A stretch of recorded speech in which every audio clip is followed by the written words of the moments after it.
¿Qué tal? ¿Cómo están? Hoy vamos a ver una carta más. Es la segunda carta de los tesalonicenses y es la clase 53. A ver, permítanme. Voy a quitarla.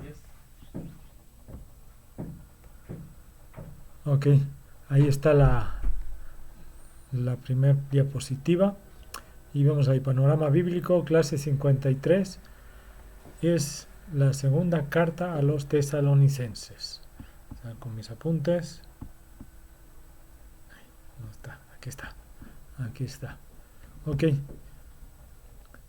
Bueno, aquí vemos eh, que la segunda carta a los tesalonicenses, o segunda epístola, ¿sí?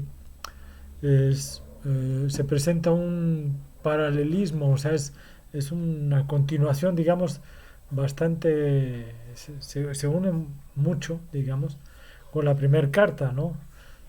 Enviada precisamente a los de Tesalónica, pero desarrolla más ampliamente el tema del regreso de nuestro Señor Jesucristo. En esta carta Pablo pretende corregir algunos errores surgidos en la comunidad, pues al parecer algunos decían basándose en una supuesta enseñanza de Pablo que el regreso del Señor ya había tenido lugar, ¿sí? Pero realmente eso no era así, ¿sí? Sino que entonces Pablo empieza a escribir porque resulta que habían algunos creyentes, pudiéramos decirlo así, que estaban, pues ahora sí que moviéndoles el tapete ahí a los de Tesalónica y estaban haciendo unas enseñanzas, eh, pero no poniéndolas en su en su sentir, en su forma de hablar, no por ellos, sino que estaban diciendo que era una enseñanza de parte del apóstol Pablo, ¿sí? Incluso tomaban porciones de otras cartas mal entendidas y que aparte las malinterpretaban, ¿no? Entonces Pablo, lógicamente, al ver esto, pues manda pues esta segunda carta para poner en su lugar a esas personas y que decirles, ¿saben qué? Pues esto no es real, ¿no? ¿De acuerdo? No es cierto, y empieza ahí a explicar toda la venida de nuestro Señor Jesucristo, su segunda venida, ¿no? Entonces, bueno, el autor lo vemos ahí en el capítulo 1, versículo 1, que fue escrito por el apóstol Pablo, perdón, probablemente ayudado o apoyado por Silas y Timoteo, ¿sí?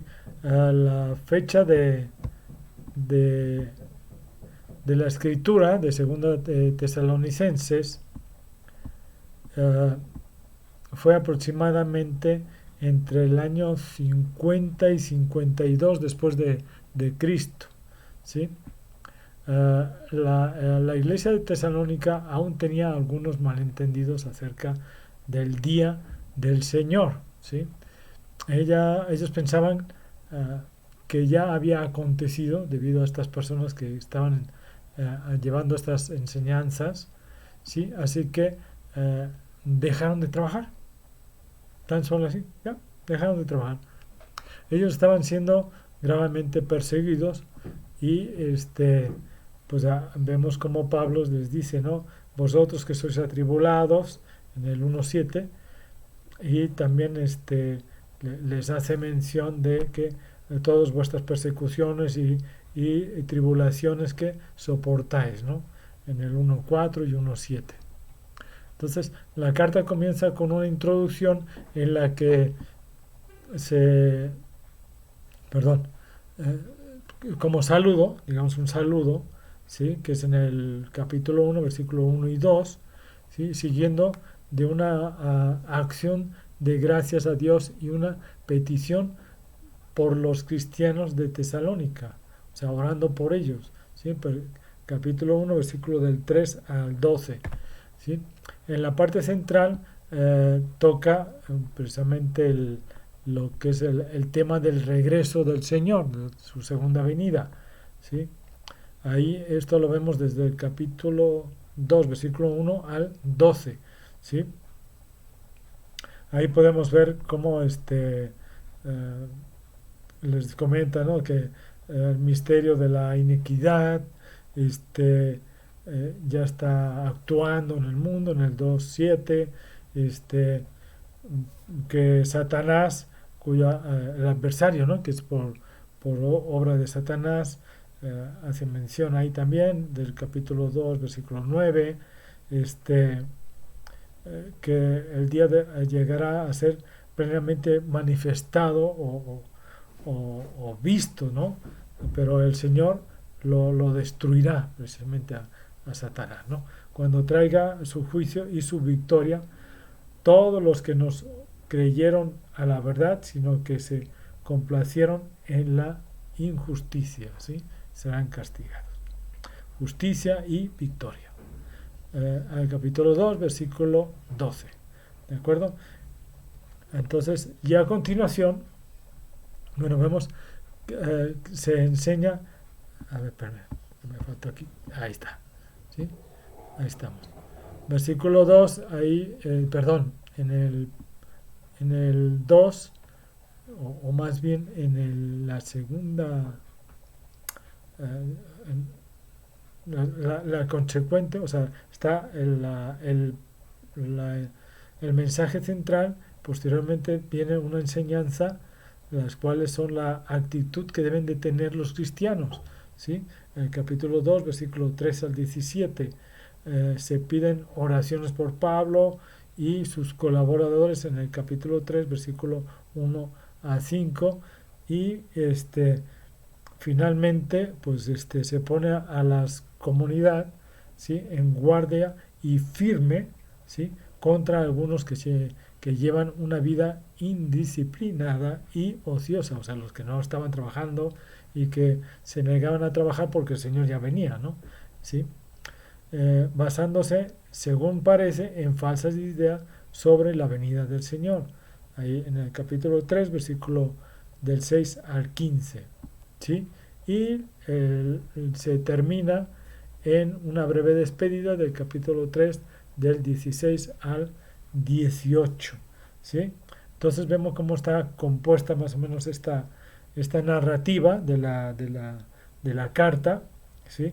Y sobre todo que deben de ser disciplinados, mantenerse trabajando, honrar el trabajo, ¿sí? Porque el trabajo es honrado, es para la mejor convivencia de todos los de la congregación, ¿no? Entonces ahí vemos cómo va explicando todo esto para que entiendan que la segunda venida del Señor es más tardada, ¿no? O sea, no es inminente, ¿de acuerdo? Es más, hasta la fecha lo seguimos esperando, ¿no? Y no por eso dejamos de trabajar, ¿de acuerdo? Ahora, Pablo se refiere a varios pasajes del Antiguo Testamento en su discurso con, con el fin o más bien sobre el fin de los tiempos, ¿sí? Con lo cual podrá él afirma y concilia a los profetas del Antiguo Testamento, ¿sí? Con lo que está sucediendo en este momento, ¿sí? O más bien que sucederá, ¿sí? O sea, les empieza a explicar todo esto que está aquí profetizado por los profetas del Antiguo Testamento. Bueno, esto hay cosas que ya sucedieron, pero hay cosas que van a suceder más adelante, en el fin de los tiempos, ¿sí? Muchas de sus enseñanzas sobre el fin de los tiempos en esta carta está basado precisamente en la profecía de Daniel, ¿sí? Y sus visiones que él tuvo, ¿no? Segunda de Tesalonicenses del capítulo 2, versículo 3 y 9, al 9, perdón, él se refiere a la profecía de Daniel con respecto al hombre de pecado, ¿sí? Daniel 7 y 8, versículos 7 y 8, ¿sí?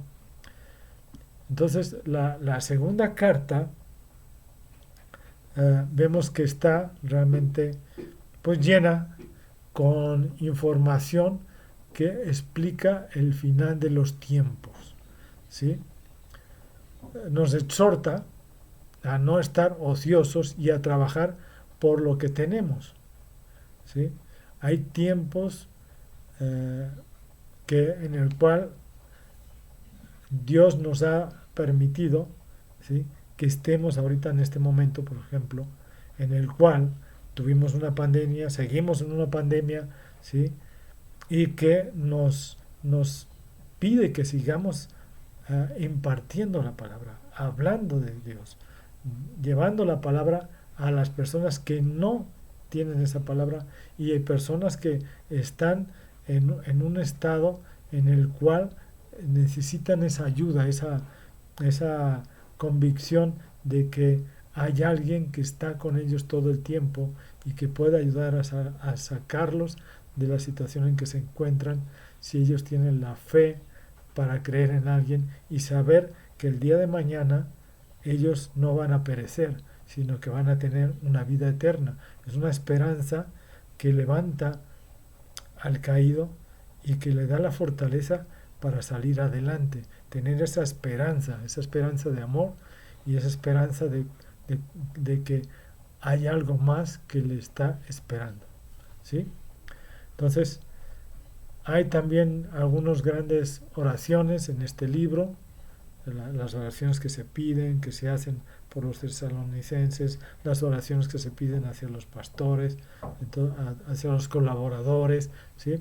Entonces este libro se puede ser un ejemplo para nosotros como para entender o saber cómo orar por otros creyentes en la actualidad, ¿no?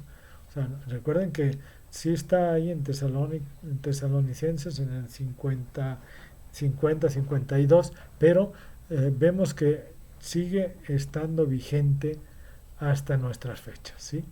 Podemos ver precisamente que aunque tiene muchos años, pero la ideas no vienen del hombre, ¿sí? Por eso muchos escritos, muchos libros, muchas cosas en su tiempo fueron importantes, pero después fueron ya desechadas porque no tenían vigencia. En cambio esto, la palabra de Dios, estas cartas, la Biblia, todo tiene vigencia hasta la actualidad, y por eso podemos entender todo lo que ahí nos está diciendo y poder aplicarlo a nuestra vida.